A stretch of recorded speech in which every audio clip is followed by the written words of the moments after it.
This is Let Your Voice Be Heard, right here on WHCR 90.3 FM, the voice of Harlem. Good morning. And welcome to Let Your Voice Be Heard, right here on WHCR 90.3 FM, the voice of Harlem. Happy Sunday, everyone. I hope you guys are having a blessed weekend and a great Sunday.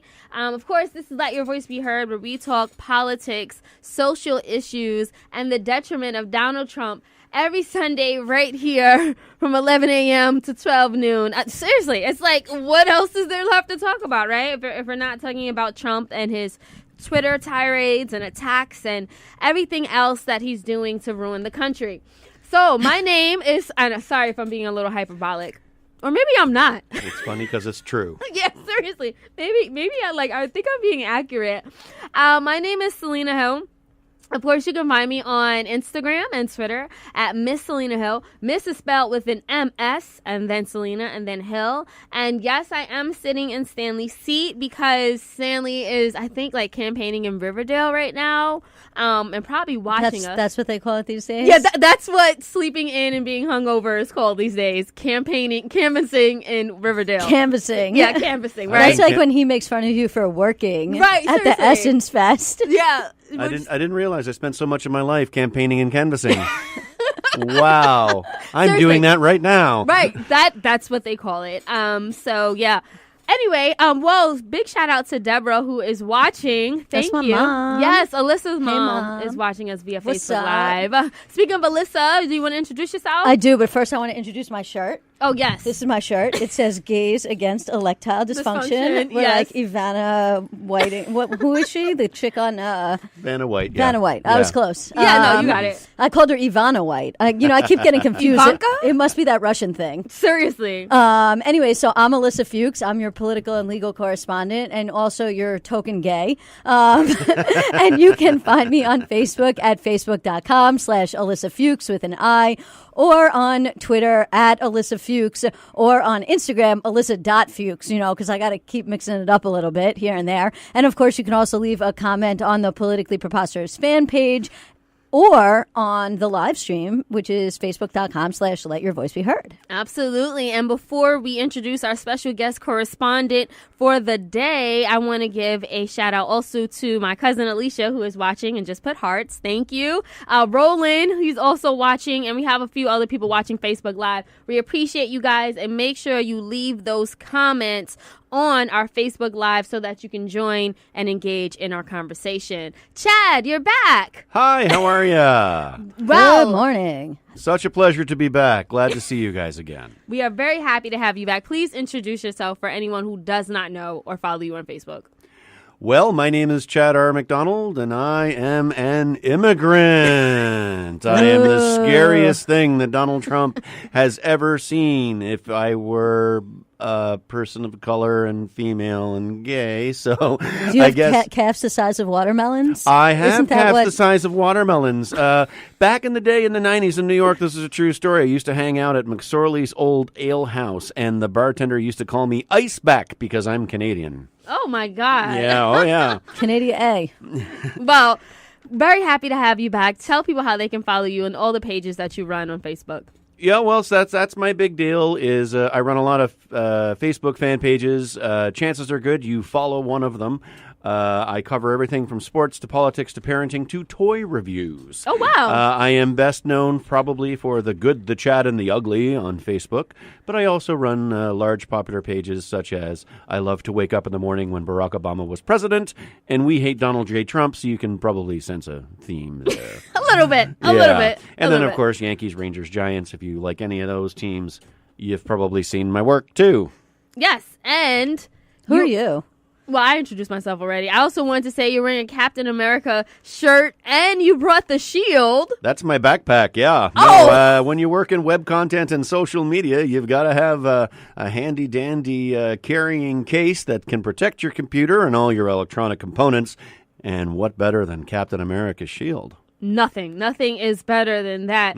So, guys, we have a great show lined up today. We're going to be talking about the midterm elections and why they are so crucial. Like, it's so important for us to make sure we get to the polls, and we're going to tell you exactly why. Because we're less than 100 days away, too, by the way. But before we talk about that, there are a number of news stories that happened over the week that we definitely want to get to as well. So apparently Paul Ryan is Jewish. Apparently Pastor John Gray was sitting with President Trump. And there were, this is another story. North Carolina is trying to, prosecute people who voted when they were felons because they didn't know that they were felons. The Netroots Nation conference has been going on in Louisiana. Of course, we are getting close to the election. As Selena said, we're going to talk more about that. There hasn't been so much in Russian news this week. Well, actually, I've got to say that Russia has made a move towards a great deal of hope.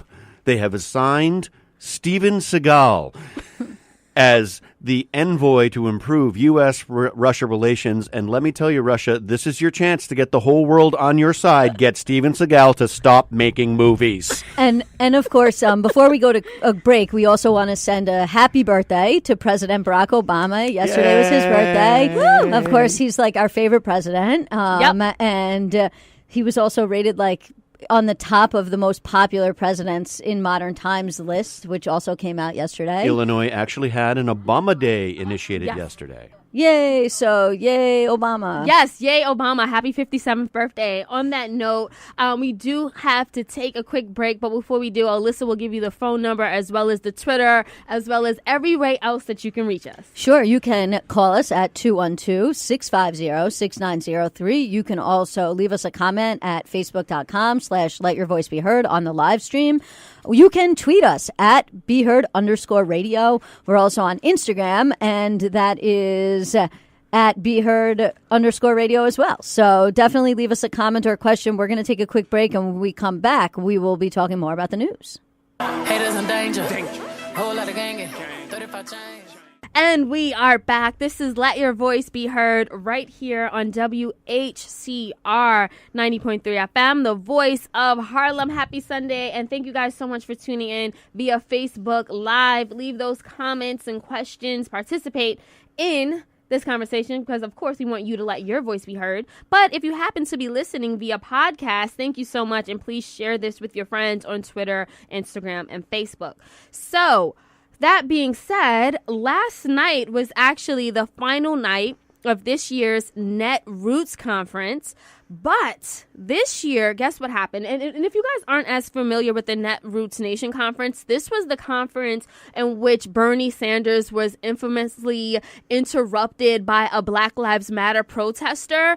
And then last year, they also had more disruptions where people were literally chanting "Believe Black Women." So this year, what happened, a small group of young protesters from and I hope I could say this on air, this is what their caucus is called. It's called the Black Ass Caucus, took to the stage in protest. They said things like, "We will no longer be tokenized by so-called white allies."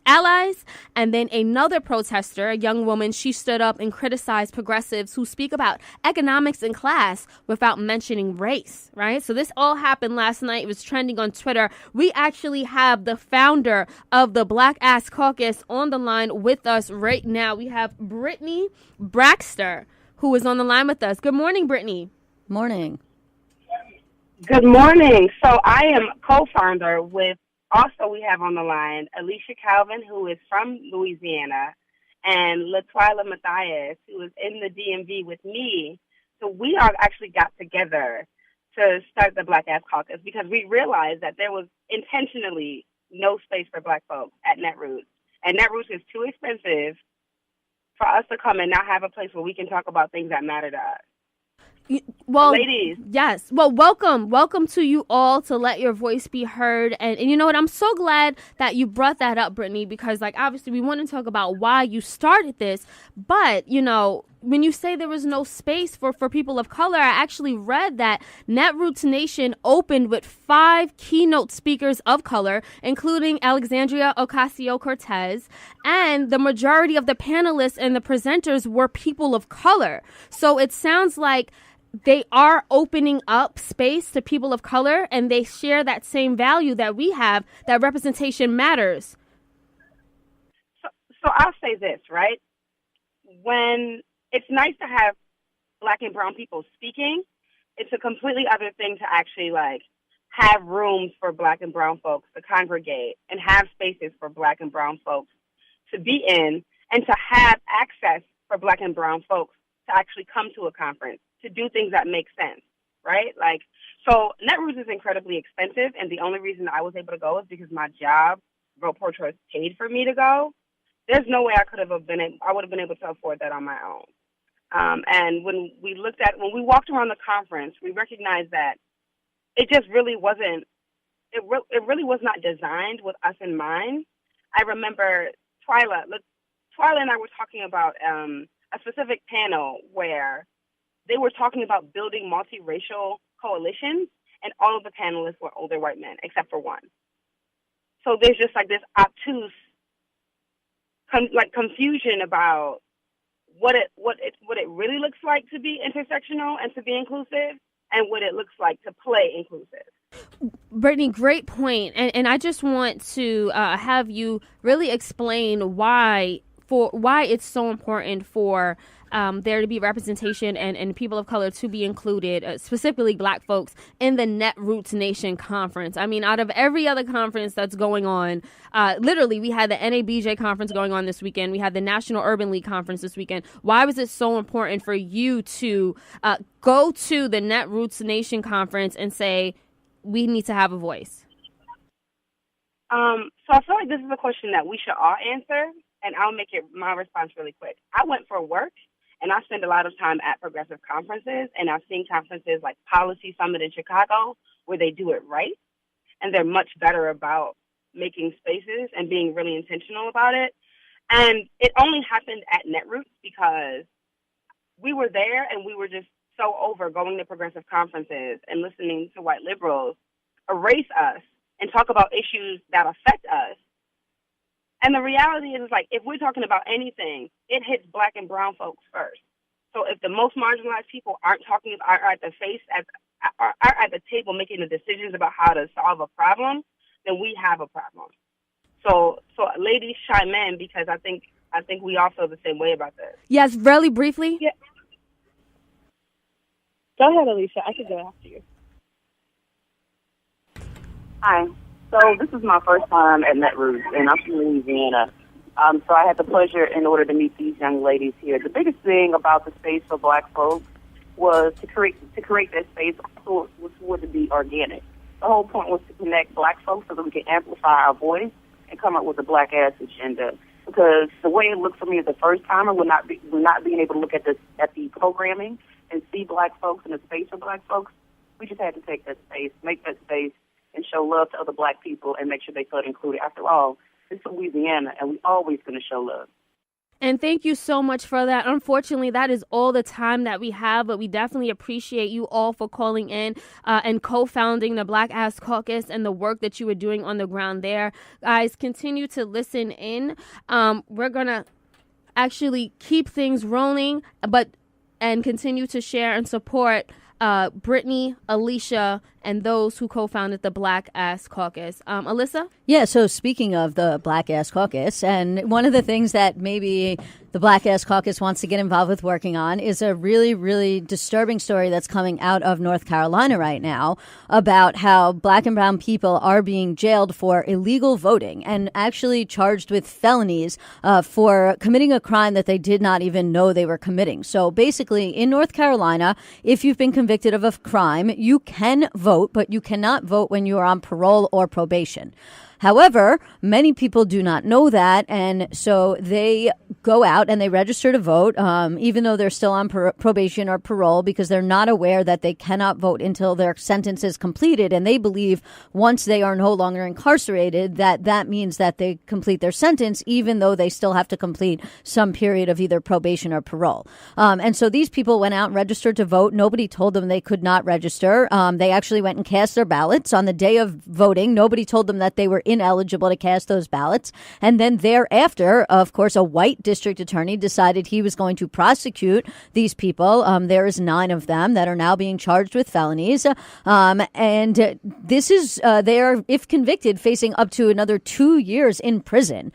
Some people have said that this law should be changed to say that it is only illegal to vote while you're on probation and parole if you knowingly do it, meaning if you know you're not allowed to vote and you still do it. But ultimately, number one, this should not even be a law to begin with. People who are on probation and parole should be able to vote. If, actually, I personally think people who are incarcerated should be able to vote. That's another show. We don't have time to get into that right now. But just to see that there's this crackdown now that they're literally going after black and brown people for voting illegally, when they could, in theory, exercise prosecutorial discretion and not be prosecuting these people for felony, yet they are.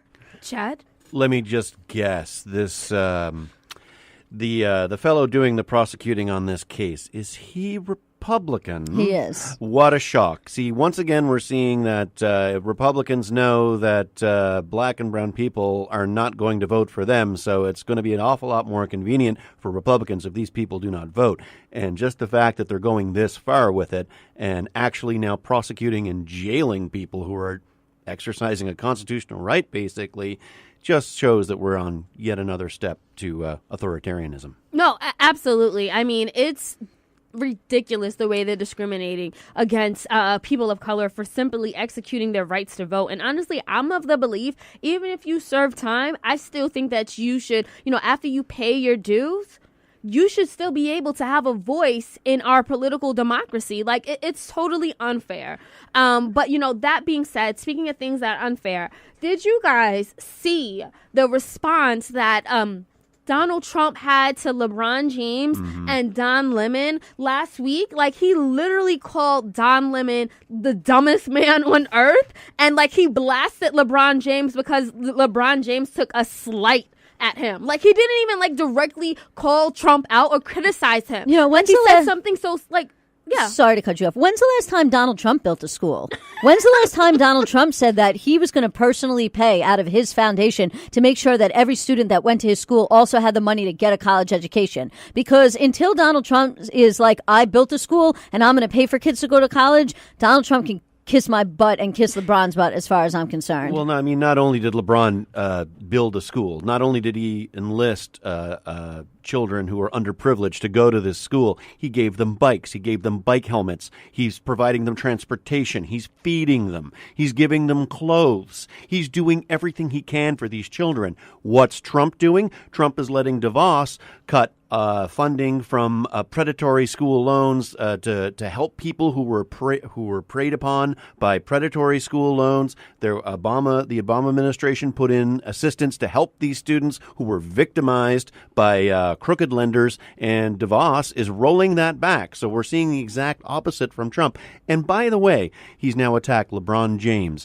He's now called African countries S-holes. He's now called, what else has he done? He's Obama with the birtherism. That was just... He said all Mexicans are rapists. All Mexicans are racist. But specifically, we're talking about black people, the Central Park Five. It goes on and on. His back when he was still working with a daddy, he was caught in multiple violations of excluding black people from being tenants of his building. Donald Trump is racist. And this is just another example of him being that way. I always get asked from Trump supporters, they message me and they're like, oh, what is it about Donald Trump that's racist? If you can't figure out why Donald Trump is racist, it's because you're a racist. That's true. But hey, Melania Trump actually is speaking out against Donald Trump. She submitted a statement through her spokesperson last night praising LeBron James, saying that she would actually visit his school in Ohio if she was invited. And she didn't say anything too much about Trump, but she's taking the side of LeBron. Guys, what do you think about that? Melania is no. Even a broken clock is right twice a day. No, Melania just visited, what did she visit? She visited a flood zone one of the, in a shirt that says she didn't care. She really doesn't care. Do you? She's shown us who she is time and time again. This Believe is just her. Exactly. And Donald Trump has shown us time and time again who she is. Melania visited a detention center that wasn't actually one of the detention centers that they had separate. They had the children separated from families at, and said everything is fine. And that's when she did the whole "I don't really care, do you" thing. Melania is as fake as you can get, and I really don't care what she says. Do you? No, I don't. Actually, I just wanted to mention something because Chad mentioned in his last comments about Betsy DeVos and her student loan rollback. We actually talked about that at length on last week's show. Correct, great show. So you should definitely check out last week's show if you didn't get a chance to listen to it. In addition to that, I also did some what I'll call Let Your Voice Be Heard overtime, where I did 2 live videos that were posted to our Facebook. They were my follow-up thoughts on the student loan crisis. So definitely check out last week's show. Check out the overtime. I'd like to end the news roundup sort of on a fun story, which is Paul Ryan is apparently part Jewish, like 3% Jewish, but basically how this works out is back in the day, somebody in Paul Ryan's German family who was a German who was not a Jew, stooped somebody who was a German Jew, and that's how Paul Ryan ended up to be something like 3% Jewish.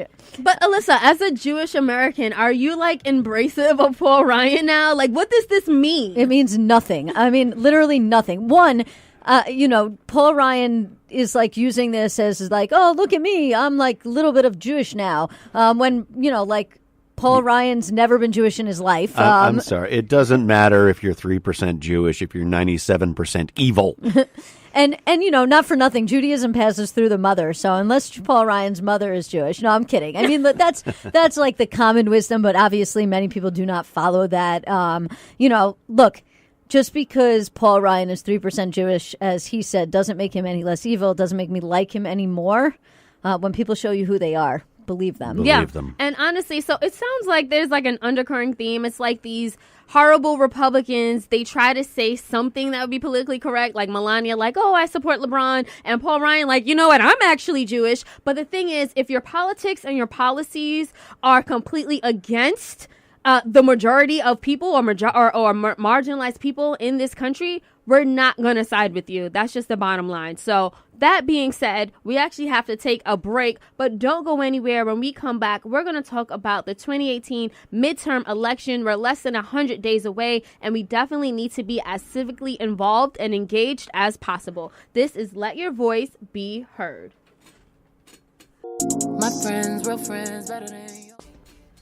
And we are back. This is Let Your Voice Be Heard right here on WHCR 90.3 FM, the voice of Harlem. Again, my name is Selena Hill. I'm here with my co-host, Alyssa Fuchs, and our very special correspondent, Chad R. McDonald.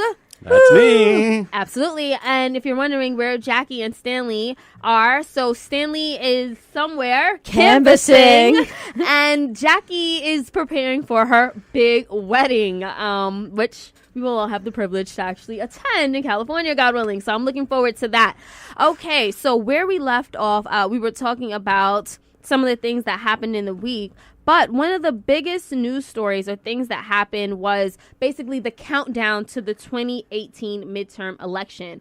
And there are a lot of high stakes in this year's midterm election. What's at stake? Well, for one, a Democratic takeover of either chamber of Congress would set off investigations into President Donald Trump and his personal finances, as well as members of his family and senior administrative officials. So while some Democrats have been pressed to trying to get Donald Trump impeached, what would certainly happen is if we get more Democrats elected to either the Senate or the House, we can actually push that to happen with subpoenas, document requests, and public hearings, which would bog down his administration and distract his agenda ahead of the 2020 election. So guys, this is very, very important. And if we all remember what happened in 2016, I mean, how could we forget? We were blindsided. It was a huge wake-up call, and it showed how much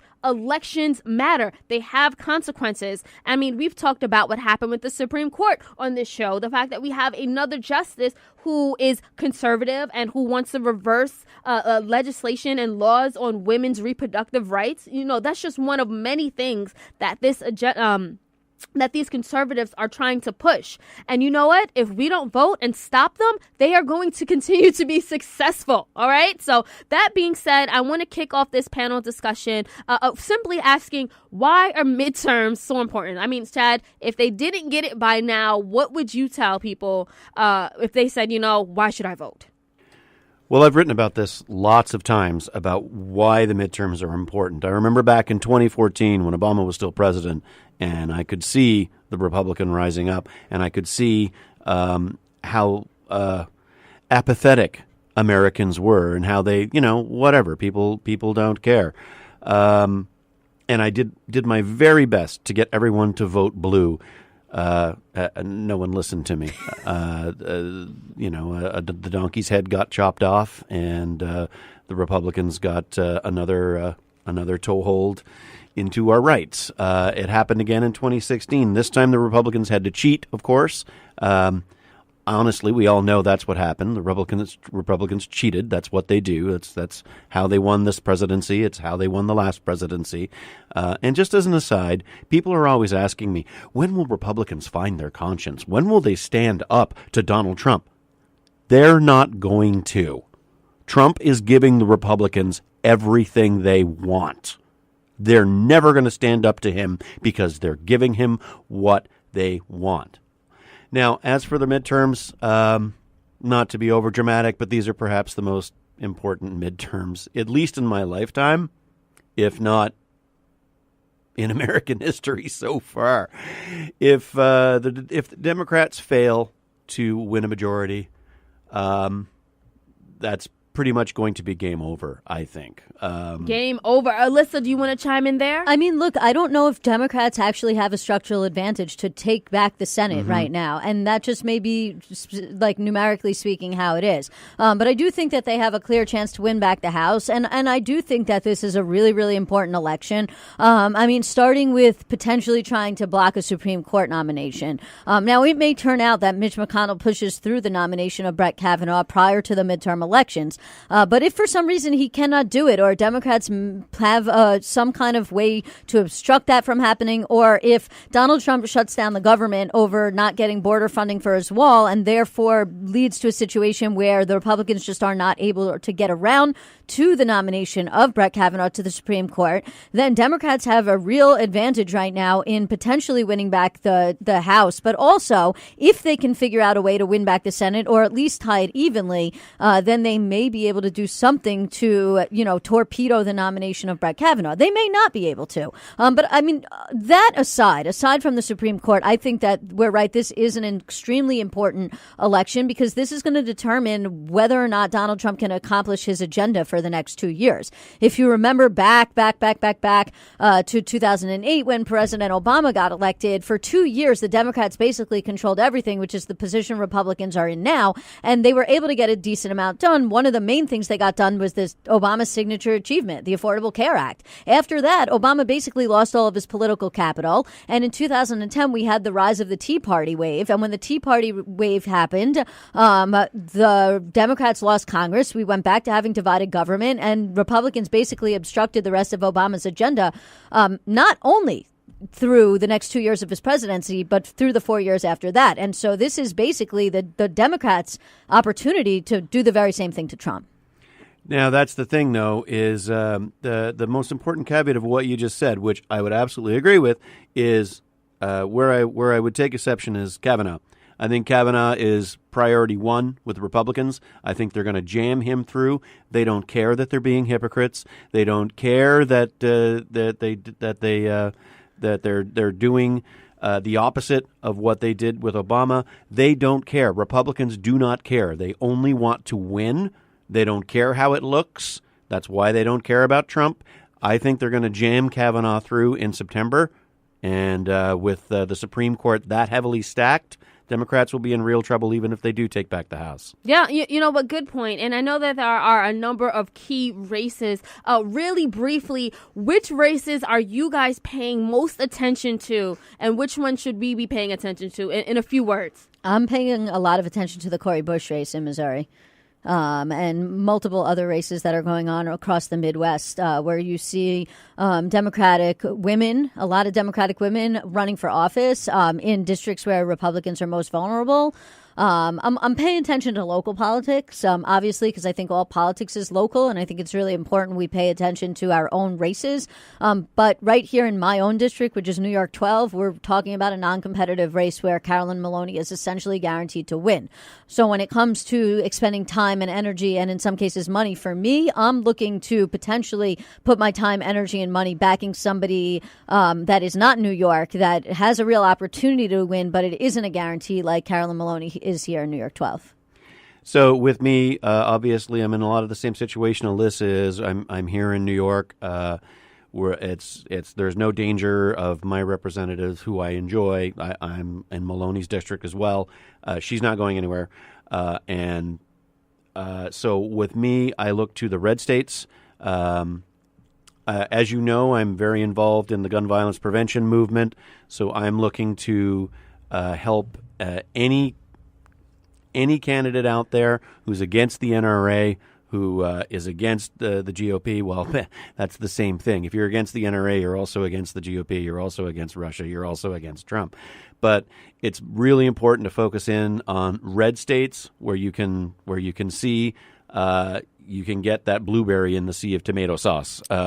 But I think there's more blueberries this year than anyone's expecting. And not just red states, red districts. I mean, there's an article that came out from the New York Times. We'll put it in the podcast. It's called 99 Days Till Midterm Elections, and the battleground is changing. And basically, it goes through a lot of different factors and statistics that we don't really have a time to delve into right now. But one of the things that it mentions is that there are already polls that show that Democrats are ahead in Kentucky's 6th district, West Virginia's 3rd district, North Carolina's 9th district, New York 22, and Montana's at-large district. And these are districts that Donald Trump won by at least 10 points in the last election. So, you know, if we don't just like get into the red state, blue state thing, because when it comes down to congressional districts, we're literally talking about swing districts. And, you know, I also wanted to point out, and I want to give Selena the opportunity to get in on this also, but like Alexandria Ocasio-Cortez was asked about this when she was down at Netroots Nation this week, and she said the swing voter isn't convincing the Republican to vote Democrat.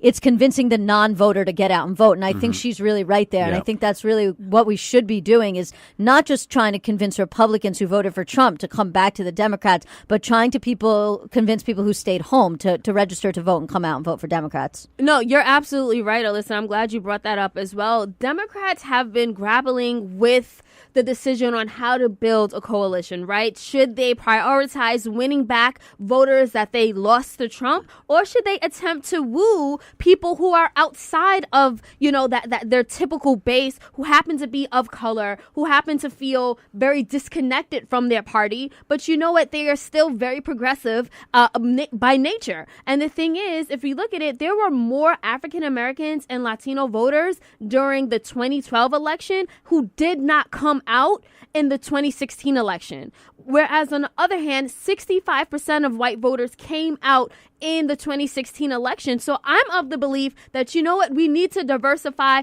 and we need to start getting other people in this party. And before we go on break, I know we have a comment that Alyssa wants to read. Yeah, so Marcia Denenberg says, midterms, vote blue, save America from Trump and the GOP. They all must go, and fast. I think that's a good comment. And on that note, I think we're taking a quick break. And when we come back, we'll continue this conversation about the midterms. This is WHCR 90.3 FM. This is Let Your Voice Be Heard Radio, and we will be right back.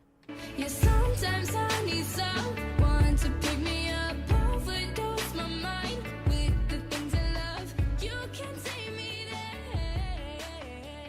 when my heart beats, when my And we are back. This is Let Your Voice Be Heard right here on WHCR 90.3 FM, the voice of Harlem. Thank you so much for hanging out with us today, especially if you are watching and leaving comments via Facebook Live. We appreciate you. But if you are a hardcore podcaster and you're listening to this a few days out later, hey, we appreciate you as well. So where we left off, we were talking about the importance of the 2018 midterm election. If you are not already registered to vote, we cannot stress to you how important it is for you to get registered and make sure that you are involved in the next coming election. We know it's not the election to vote Trump out, but you know what? We can elect officials who will represent us and our interests and who will push him out or at least stop his detrimental policies and legislation that he is trying to move forward.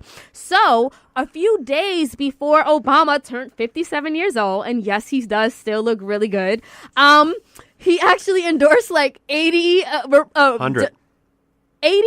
100. 100. Thank you. He endorsed like 100 Democrats in the midterm election. So we definitely need to talk about that. He's finally, getting back involved in politics. And we also need to talk about the fact that he did not endorse our fave, Alexandria Ocasio-Cortez.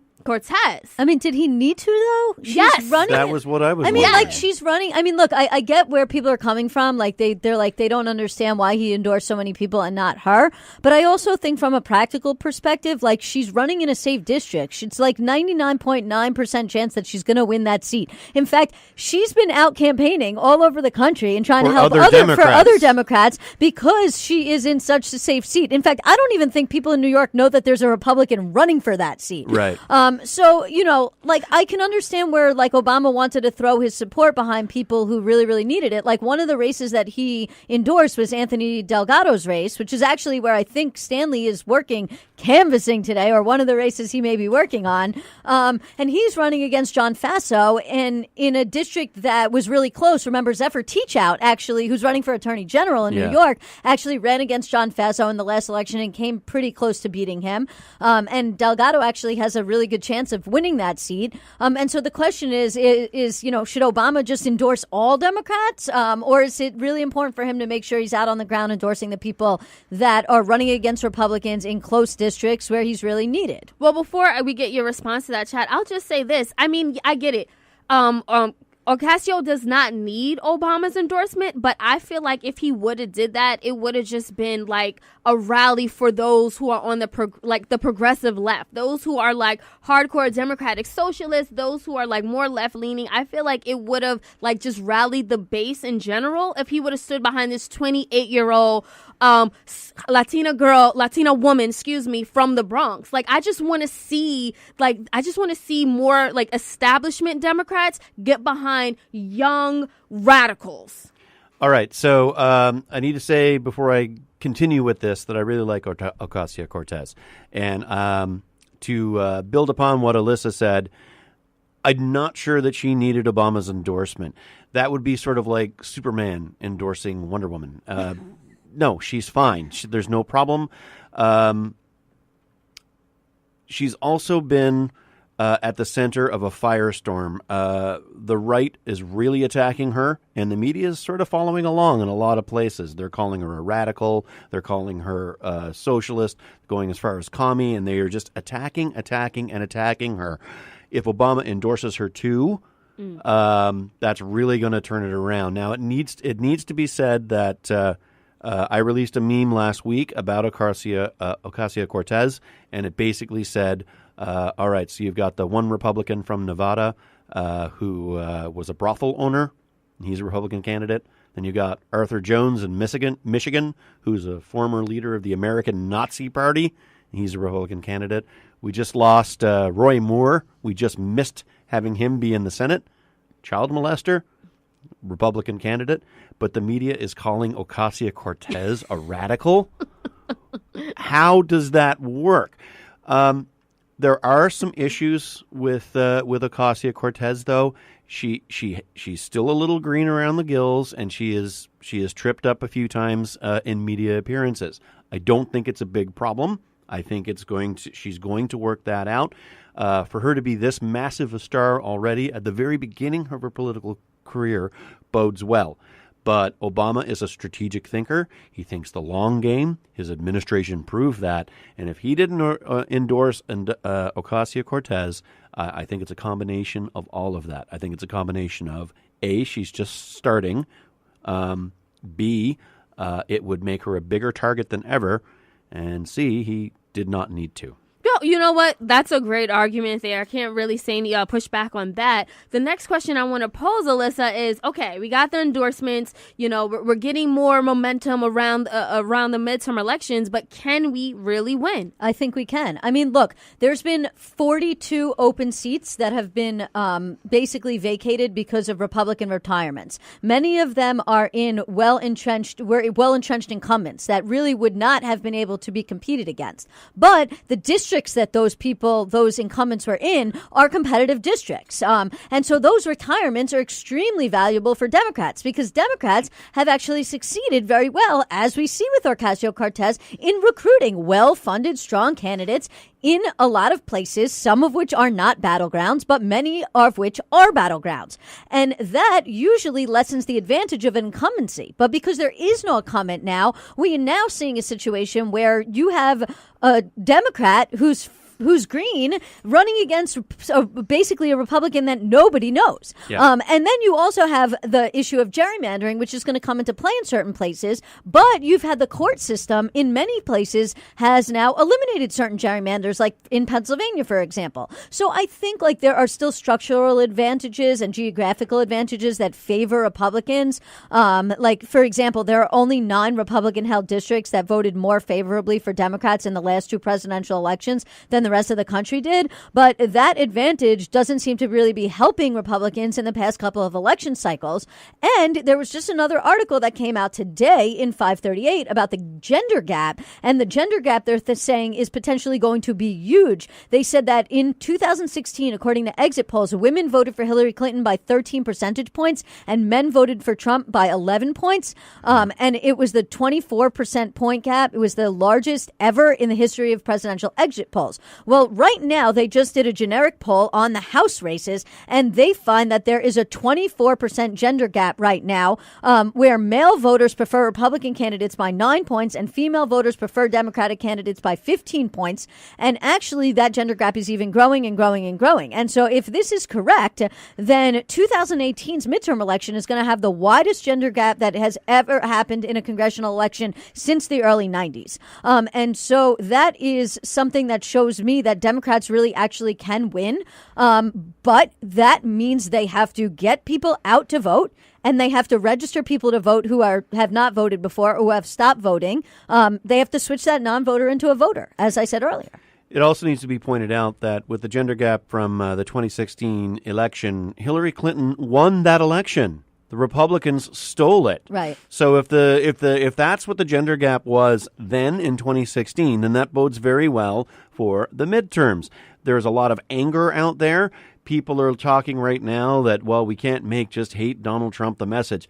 Yes, you can. Yes, you can, especially if you want to get people off the bench and into the game. Because as Bill Maher once said, and I've quoted this over and over again, the American voter does not vote to say thank you. The American voter votes to say F you.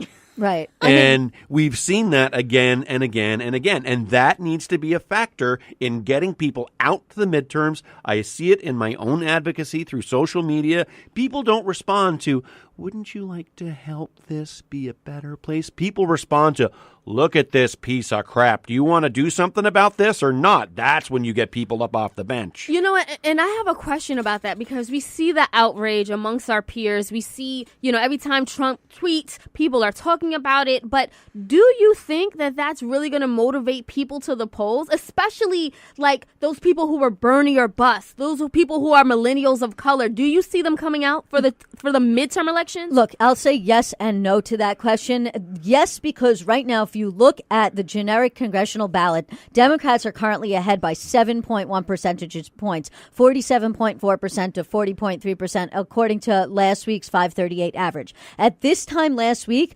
Democrats were ahead by 8.2 points. So you're starting to see those numbers actually drop off a little bit. So yes, in the sense that Democrats are doing really well because people are so against Trump. But no, in the sense that Democrats cannot just ride on that alone. Democrats need to be getting out there and telling people what they are going to do for them. This is the biggest problem that I think Democrats have had in the last couple of election cycles. Democrats should put out a budget.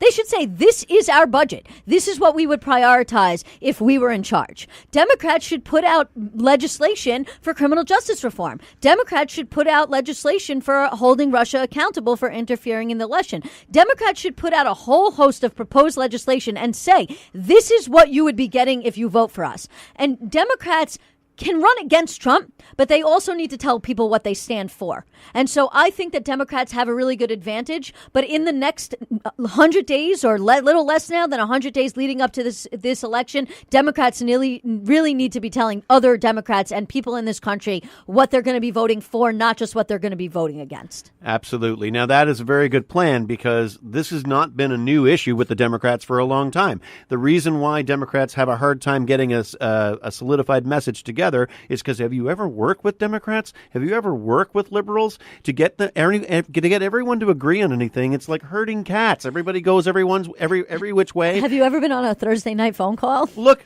there's 3 of us here, and we can barely agree on. We're doing a good job right now on agreeing on stuff, but whenever we talk about stuff off the air, there's a lot of back and forth, and it takes us forever to work anything out. That's how typical people work. We don't just line up and attack. Right-wingers do that, but we don't. And I know that because I see it on social media. But another couple things just to build upon what Alyssa said.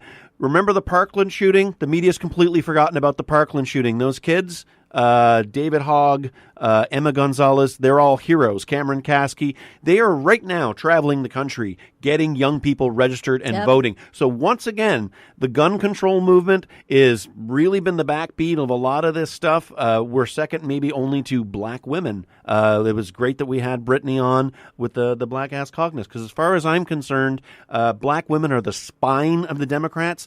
They are the people that have been leading the way, and I think that should be absolutely represented. But anyway, so yeah, I think the young people are getting voted. It's not getting reported because Trump tweeted something, but yeah, it looks good. Really briefly, in about 20 seconds or less, what would you encourage people to do to get out there and vote? How and what should we all be doing to take our country back, Alyssa? I mean, look, vote and bring a friend to vote. Organize a dinner party. Organize a dinner party. Tell everyone you can't come to my party unless you've got a vote. Republicans get up early in the morning. They drive their family. They drive their friends to the polls. They go back and forth. We need to match that. Have a dinner party. Get everyone voting. Come back afterwards. Watch the results. And when it goes blue, clink the glasses. Absolutely. And I'll just end by saying this. I mentioned, the 2016 election, we are still feeling those ramifications. And whether you voted or not, whether you said, you know what, I'm going to have a protest vote and I'm not going to participate at all, guess what? You feel the results of that, just like I do. And I'm a strong believer that it's time for the Democratic Party to reach outward and make sure that we are no longer trying to follow that old traditional way of thinking that if we are centrist and moderate and almost right-leaning in strategy, we can bring back those Romney voters. No, that's not going to work. I think that we need to invest in communities of color, marginalized groups, and progressive white allies. And I think that we need to definitely talk about race more and more, because at the end of the day, racism is what's fueling so many of these policies. These xenophobic, anti-immigrant, anti-black policies, it's all because people are racist. And if you aren't a racist, then best believe we are the ones who are feeling those ramifications. So if that is not motivation enough to get to the polls and to win back this country, then I don't know what is. And if you're the one of those people who says, well, you know what, I don't have anyone that I can feel I really believe in that would push me to go vote, then be that person. Or elect a friend or somebody from your community, a neighbor, a leader. You go find that person in your church, in your synagogue, in your temple. Find that person. Can't help them campaign, help them canvass, and get out the vote. We have to. Basically, our lives are on the line. With that being said, I just want to thank everyone who tuned in and chimed into today's conversation. We appreciate you. Thank you, Chad, for being a guest again. My pleasure. Always happy to be here. And make sure you guys support Let Your Voice Be Heard, specifically on our Patreon account. That's patreon.com/BeHeardRadio. Again, that's patreon.com/BeHeardRadio. Enjoy the rest of your Sunday, guys.